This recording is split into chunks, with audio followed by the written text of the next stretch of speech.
The story of China begins along the banks of two mighty rivers, the Yellow River and the Yangtze. These fertile valleys cradled the earliest Chinese civilizations, with archaeological evidence pointing to sophisticated Neolithic cultures developing as early as 8500 BCE. The rich soil allowed early farmers to cultivate rice, millet, and other grains, creating the foundations for one of humanity's oldest continuous civilizations. According to Chinese mythology, the legendary figures Nuwa and Fuxi, often depicted as half-human, half-dragon beings, created humans from clay to be their companions. While these tales blend into myth, they reflect how the Chinese people have long viewed their connection to the land and their origins. The Yellow River, though life-giving, was also destructive. Catastrophic floods regularly devastated surrounding communities, earning it the nickname China's Sorrow. One such flood features prominently in early Chinese legends, where the hero Yu spent 13 years building canals and dams to control the waters. For his engineering feats, Yu allegedly founded the Xia dynasty around 2100 BCE, traditionally considered China's first ruling family. The Xia dynasty exists in a historical gray area. While traditional Chinese histories describe it in detail, archaeological evidence remains limited. The dynasty reportedly began with Yu the Great and continued through 17 generations before its downfall. With the Shang dynasty, we step firmly into documented history. The Shang left behind oracle bones, turtle shells, and animal bones inscribed with the earliest known form of Chinese writing. These inscriptions, mainly divinations used by rulers to communicate with ancestors, provide remarkable insights into Shang society. The Shang people developed advanced bronze working techniques, creating elaborate ritual vessels that demonstrate sophisticated metallurgical knowledge. The Zhou dynasty overthrew the Shang during the Battle of Mai, reportedly during a thunderstorm interpreted as divine approval for the regime change.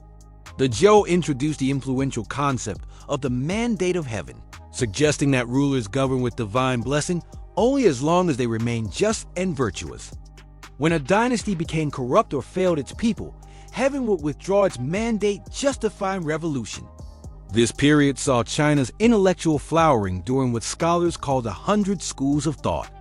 Confucius developed his philosophy emphasizing proper relationships, ritual, and moral cultivation. Laozi's Taoism advocated harmony with nature and the unseen forces of the universe. Other schools like legalism, Mohism, and the yin-yang cosmology all emerged during this fertile philosophical era. As Zhou power weakened, China entered the tumultuous spring and autumn period, followed by the even more chaotic warring states period. Regional warlords built competing states, constructing earthen fortifications along their borders. This fractured political landscape produced military innovations and strategic thinking, exemplified by Sun Tzu's The Art of War. In 221 BCE, the state of Qin, under King Zheng, conquered its rivals and unified China for the first time. The Qin dynasty standardized weights, measures, currency, and most significantly, the Chinese script, creating uniformity across the vast territory. The emperor commissioned the first sections of what would become the Great Wall and left behind the famous terracotta army, thousands of life-size clay soldiers buried to protect him in the afterlife. Qin Shi Huang became increasingly paranoid and obsessed with immortality in his later years. Ironically, his quest for an elixir of life may have hastened his death, as mercury was a common ingredient in alchemical preparations. After his death, the harsh Qin regime collapsed into civil war. From this chaos emerged the Han Dynasty, one of China's most glorious periods. Under Emperor Wu, China expanded far into Central Asia, making first contact with Western civilizations and establishing the early Silk Road. Paper was invented during this era, revolutionizing record-keeping and knowledge preservation. The Han government adopted Confucianism as state doctrine and established the imperial examination system that would select officials based on merit rather than birth for the next 2 millennia. Han China rivaled the Romang Empire in sophistication, with comparable advances in science, mathematics, and engineering. When the Han eventually fell in 220 CE, China fractured into the Three Kingdoms period, beginning nearly 4 centuries of division and instability. During this period of disunity, Buddhism entered China via the Silk Road, profoundly influencing Chinese culture, art, and philosophy. The foreign religion gradually adapted to Chinese sensibilities, blending with native Confucian and Taoist traditions. China was reunified under the short-lived Sui dynasty, which undertook massive infrastructure projects, including the Grand Canal connecting northern and southern China. These public works helped unify the country economically, but bankrupted the state and exhausted the population. The Tang dynasty that followed is widely regarded as China's cultural golden age. At its height, the Tang capital Chang'an was the world's largest and most cosmopolitan city, home to over 1 million people including merchants, monks, and diplomats from across Asia. Poetry flourished under masters like Li Bai and Du Fu, whose works remain essential reading in Chinese education today. The Tang saw China's only recognized female emperor, Wu Zixin, who ruled in her own right from 690 to 705. International trade boomed along the Silk Road, and Tang influence spread throughout East Asia, shaping the cultures of Japan, Korea, and Vietnam. As Tang power waned, China again fell into the chaos of the 5 dynasties and 10 kingdoms period before being reunified by the Song dynasty. The Song era witnessed remarkable technological innovation, including the invention of movable type printing, the magnetic compass, and gunpowder. Song cities thrived as centers of commerce and manufacturing, with urban populations enjoying unprecedented prosperity. The rise of the Mongols under Genghis Khan in the early 13th century spelled disaster for Song China. The Jin dynasty controlling northern China fell first in 1234. By 1271, Genghis's grandson Kublai Khan had conquered the remainder of China and established the Yuan dynasty. For the first time, China was ruled by non-Chinese invaders. Kublai Khan's rule brought new cultural exchanges across Eurasia. He welcomed foreign visitors like Marco Polo and established a multi-ethnic empire that stretched from Korea to Eastern Europe. However, the Mongols maintained clear distinctions between themselves and their Chinese subjects, creating resentment that eventually sparked rebellion. In 1368, rebel leader Zhou Yuanzhang overthrew the Yuan and founded the Ming dynasty. The Ming period saw China turn increasingly inward after initial decades of outward exploration. Admiral Zheng, he led 7 massive naval expeditions between 1405 and 1433, reaching as far as East Africa, but these voyages were later abandoned as the Ming elite grew suspicious of foreign influences. The Ming rebuilt and expanded the Great Wall to its current impressive form and constructed the magnificent Forbidden City in Beijing. Ming artisans produced the fine blue and white porcelain that became highly prized worldwide. 3 of China's 4 great classical novels were written during this culturally rich period. In 1644, another non-Chinese people, the Manchus from Northeast Asia, conquered China and established the Qing dynasty. Initially, the Manchu emperors were culturally sensitive rulers who embraced Chinese traditions while maintaining their distinct identity. Under the Kangxi, Yongzheng, and Qianlong emperors, the Qing Empire reached its greatest territorial extent, incorporating Tibet, Mongolia, Xinjiang, and parts of Central Asia. The Qing presided over remarkable population growth and economic prosperity through the 18th century. The Qianlong Emperor commissioned a massive encyclopedia, the Siku Quanshu, comprising nearly 36,000 volumes in an effort to preserve Chinese cultural heritage. By the late 18th century, however, China began experiencing the first tremors of Western imperial pressure.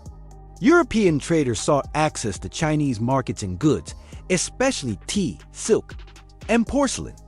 The Chinese government, viewing foreigners as barbaric and potentially destabilizing, restricted Western trade to the port of Canton under the Canton system. This isolation policy created growing tensions, particularly with Britain, which faced a significant trade deficit with China. To address this imbalance, British merchants began smuggling opium into China, creating a devastating addiction crisis.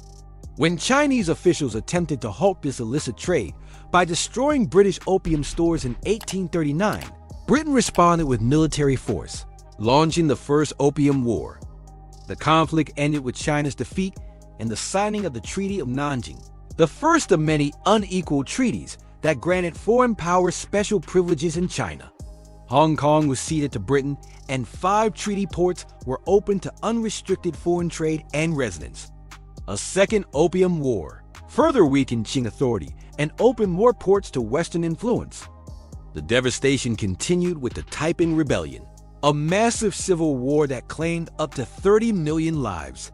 Other uprisings, natural disasters, and foreign encroachments followed, including the Sino-Japanese War of 1894 to 1895, which revealed China's military weakness compared to modernized Japan. By the early 20th century, the Qing dynasty was in terminal decline. Reform efforts proved too little, too late. The 1911 Xinhai Revolution, led by Sun Yat-sen and others, overthrew the last emperor and established the Republic of China. Sun's 3 principles of the people, nationalism, democracy, and people's livelihood, provided the ideological foundation for the new republic. However, the Republican government struggled to assert central control. Following Sun's death in 1925, leadership passed to Chiang Kai-shek, who led the nationalist Kuomintang Party. Meanwhile, the Chinese Communist Party, founded in 1921, began gaining support, especially in rural areas. This emerging civil conflict was interrupted by Japan's full-scale invasion of China in 1937, following the Marco Polo Bridge incident near Beijing. The brutal occupation included atrocities like the Nanjing Massacre, where Japanese forces killed hundreds of thousands of civilians and committed widespread rape and looting. The Chinese people suffered tremendously, with casualties estimated at 15 to 20 million during the 8-Year War. After Japan's defeat in 1945, the Chinese Civil War resumed between Chiang's nationalists and Mao Zedong's communists. Despite American support, the Kuomintang forces were plagued by corruption, inflation, and declining public confidence. In 1949, after a series of decisive communist victories, Chiang and approximately 2 million followers retreated to Taiwan. On October 1, 1949, Mao proclaimed the establishment of the People's Republic of China in Beijing's Tiananmen Square. The Republic of China government continued to function in Taiwan, creating the two-China situation that persists today, with both governments claiming to be the legitimate rulers of all China. Under Mao's leadership, mainland China underwent radical transformation. Land reform redistributed property from landlords to peasants, often through violent means. The Great Leap Forward, an aggressive industrialization and collectivization campaign, resulted in a catastrophic famine that killed an estimated 15 to 45 million people. The Cultural Revolution brought further trauma as Mao mobilized young Red Guards to attack old ideas, old culture, old customs, and old habits. Countless historical artifacts and cultural treasures were destroyed. Intellectuals, officials, and ordinary citizens were humiliated, imprisoned, tortured, or killed as class enemies. Schools and universities closed, and much of China's educated elite was sent to perform manual labor in rural areas. After Mao's death in 1976, pragmatic leader Deng Xiaoping emerged victorious in the ensuing power struggle. Deng abandoned ideological purity in favor of economic development, famously declaring, "It doesn't matter whether a cat is black or white, as long as it catches mice." Beginning in 1978, his reform and opening up policy introduced market elements into China's planned economy and welcomed foreign investment. Special economic zones were established in coastal areas, starting with Shenzhen, which transformed from a fishing village into a metropolis of millions within decades. These reforms unleashed extraordinary economic growth, lifting hundreds of millions out of poverty and creating the world's second-largest economy. However, political reform did not keep pace with economic changes. When students and workers gathered in Tiananmen Square in 1989 calling for democracy and government accountability, authorities responded with a violent crackdown. Under subsequent leaders Jiang Zemin, Hu Jintao, and current President Xi Jinping, China has continued its remarkable economic rise while maintaining authoritarian political control. The country rejoined the global community, joining the World Trade Organization in 2001 and hosting the Summer Olympics in 2008. Modern China presents striking contrasts. Gleaming skyscrapers in Shanghai alongside traditional villages in rural provinces. Cutting-edge technology companies alongside state-owned enterprises. An increasing global influence alongside domestic challenges of inequality, pollution, and demographic decline. After centuries of viewing itself as the center of civilization, followed by a century of humiliation at foreign hands, China has reclaimed its position as a global power. Its Belt and Road Initiative aims to build infrastructure across Eurasia and Africa, extending Chinese economic and political influence worldwide. Yet tensions remain, particularly with the United States and its allies over trade practices, human rights concerns, territorial disputes in the South China Sea, and the status of Taiwan. How China navigates these challenges while addressing its internal issues will shape not only its own future, but the future of the global order. From its ancient origins along great rivers to its current position as a technological and economic powerhouse, China's 5,000 years of continuous civilization represent one of humanity's most remarkable journeys. Through repeated cycles of unity and division, prosperity and hardship, innovation and conservatism, the Chinese people have created a cultural heritage of extraordinary depth and resilience that continues to evolve in our rapidly changing world. China's journey embodies humanity's capacity for resilience and reinvention. From ancient bronze vessels to modern megacities, Chinese civilization has repeatedly demonstrated its ability to absorb challenges and emerge renewed. This 5,000-year saga continues to unfold as China reclaims its historic position as a global center of power, culture, and innovation. The story of China teaches us that civilizations endure not through isolation, but through selective adaptation. By preserving core cultural values while embracing necessary changes, China has maintained its distinctive identity across millennia. As we consider our interconnected future, China's past offers profound lessons about continuity amid transformation, the delicate balance that sustains human societies through the ages. In this new century, China's ancient wisdom and modern ambitions will undoubtedly shape our collective destiny. The civilization that gave humanity paper, printing, gunpowder, and countless philosophical insights continues its remarkable journey, writing new chapters in one of history's greatest stories. Thanks for watching. If you enjoyed the video, please like it and share it with your friends. Don't forget to subscribe to the channel for future updates.